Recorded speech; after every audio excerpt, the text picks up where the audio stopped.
Mheshimiwa Spika, nimeelekezwa na Mheshimiwa Rais Dr. Samia Suluhu Hassan na Amiri Jeshi Mkuu wa Jamhuri ya Muungano wa Tanzania kuwasilisha ujumbe maalum kwako. Kwa heshima na taadhima, naomba nikukabidhi.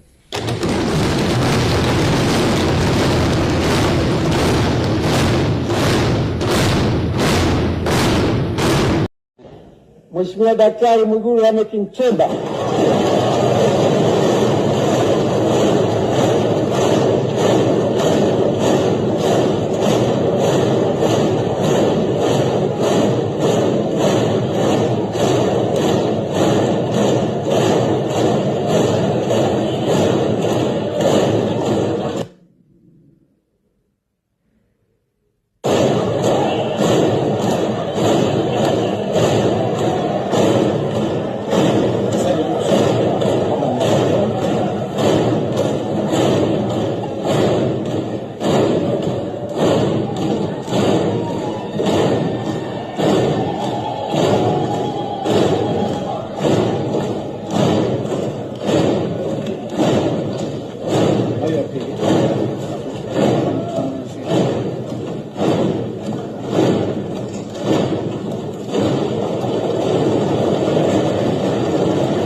Waheshimiwa, naomba tukae. Hajaapishwa bado, naomba tukae.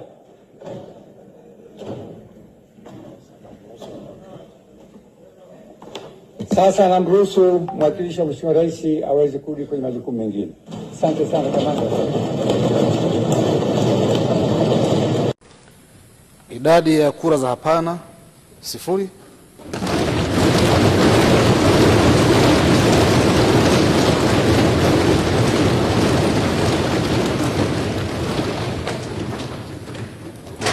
Kura zilizoharibika 2.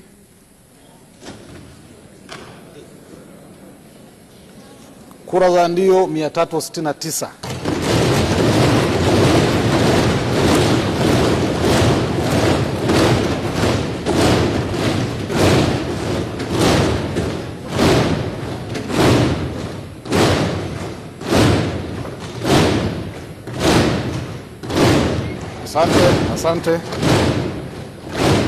Asante. Na hii inafanya idadi ya kura zote zilizopigwa kuwa 371. Hivyo Mheshimiwa Daktari Mwigulu Lameck Nchemba amethibitishwa na Bunge kuwa waziri mkuu kwa jumla ya kura 369.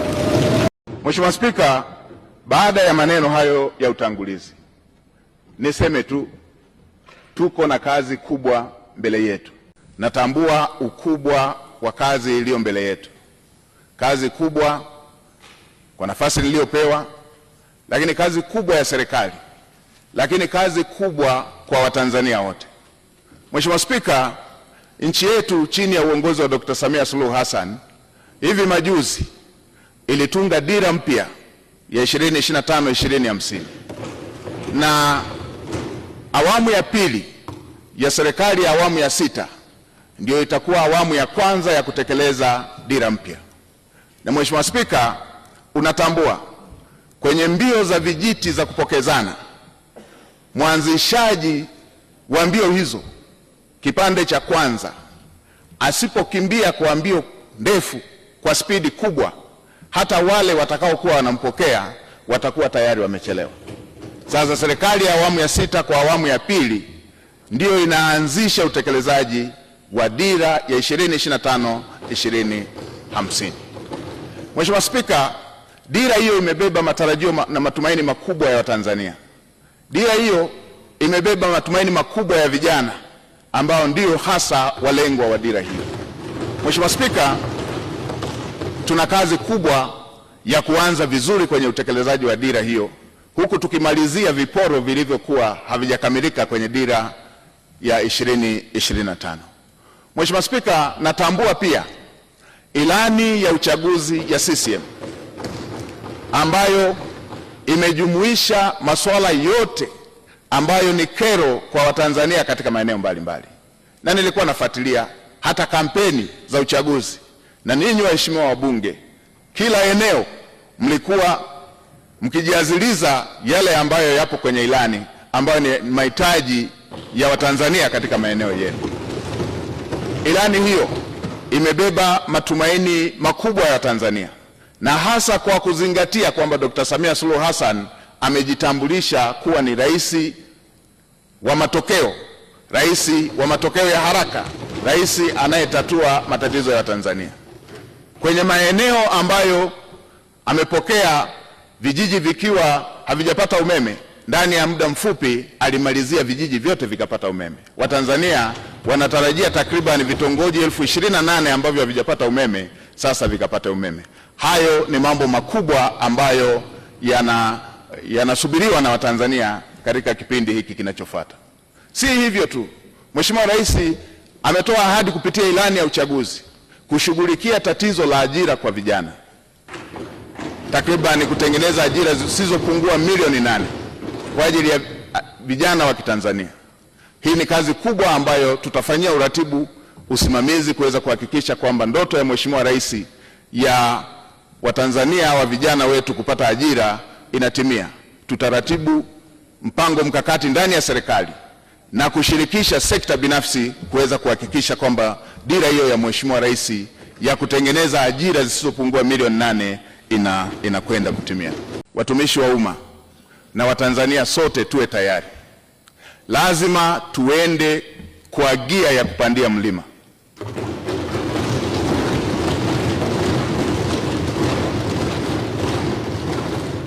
Lazima tuende kwa gia ya kupita kwenye bahari yenye mawimbi. Lazima tuende kwa gia ya kupita kwenye anga lenye mawingu. Lazima chombo kifike salama na watu wake wakiwa salama. Kwa watumishi wa umma wavivu, wazembe, wala rushwa,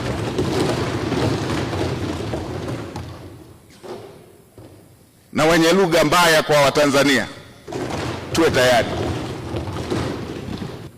Wavivu wote, wazembe wote ndani ya ofisi za umma, nitakuja na fiekeo na rato. Lazima maono ya Mheshimiwa Rais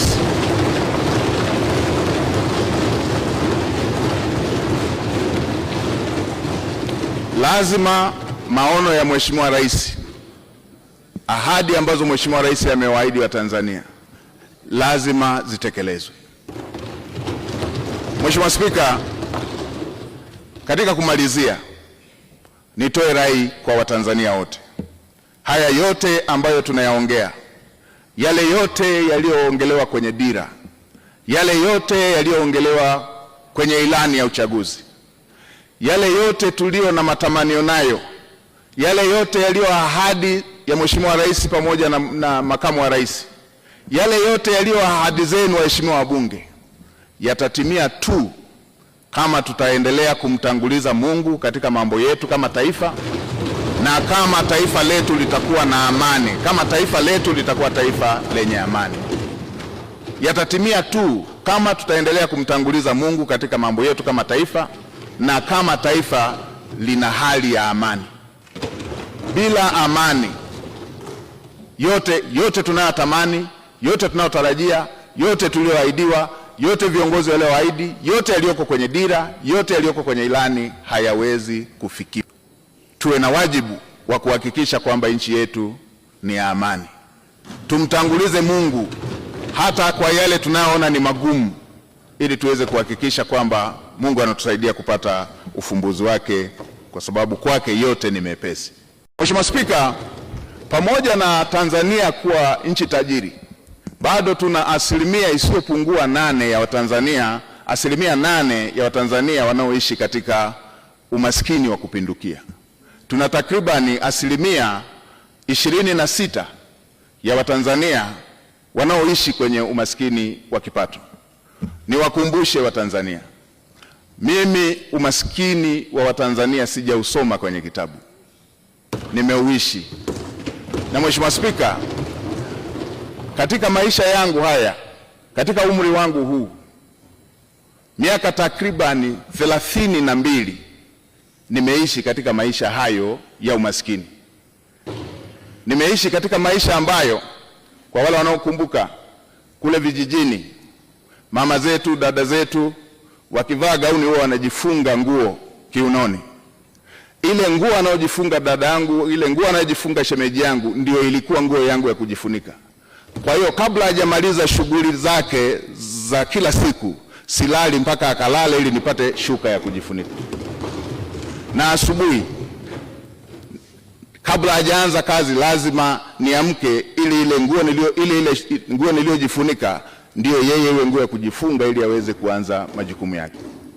Ninatambua mazingira ya kulala, unaenda kuchunga, ukirudi nyumba nzima inavuja, na utakapolala inabidi ujifunike ile ngozi ili matone yale yanayoendelea kuvuja angalau yatue kwenye ngozi. Na yatambua maisha hayo. Natambua mnaenda kula pamoja na watoto wote rika mbalimbali, mko takriban 20 kwenye chungu kimoja cha mboga, chungu kimoja cha sahani moja ya ugali. Inabidi utangulize kuanza kula ugali mwingine bila mboga, kwa sababu ukisubiria mikono ya kwenye mboga iishe ndio na chakula kitakuwa kimeisha. Na natambua matatizo haya ya ajira ambayo Mheshimiwa Rais anayaongelea.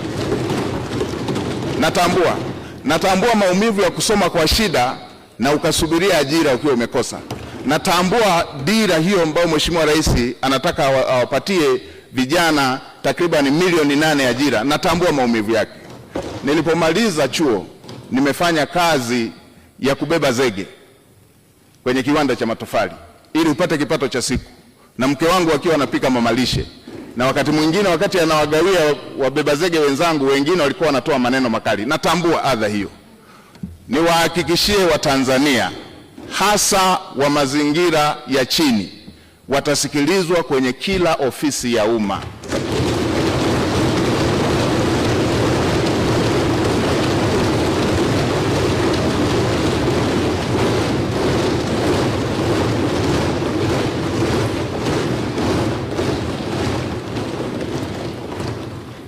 Kila aliye Mtanzania, hii nchi ni yake. Watanzania wote watasikilizwa kwa nidhamu katika ofisi za umma.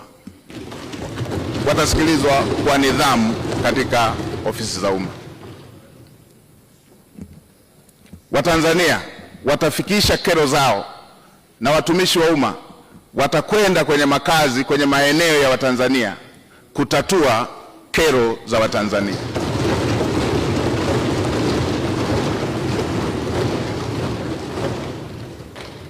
Ukiondoa miaka 32 hiyo niliyoielezea, miaka takriban 18 maisha yangu yamezungukwa na wahitaji kuliko walioridhika, nikiwa na watoto takriban 100 nao kaa nao, na bweni la wanawake na wanaume, wasichana na wavulana hapa. Natambua mahitaji na uhitaji wa Watanzania. Naitambua.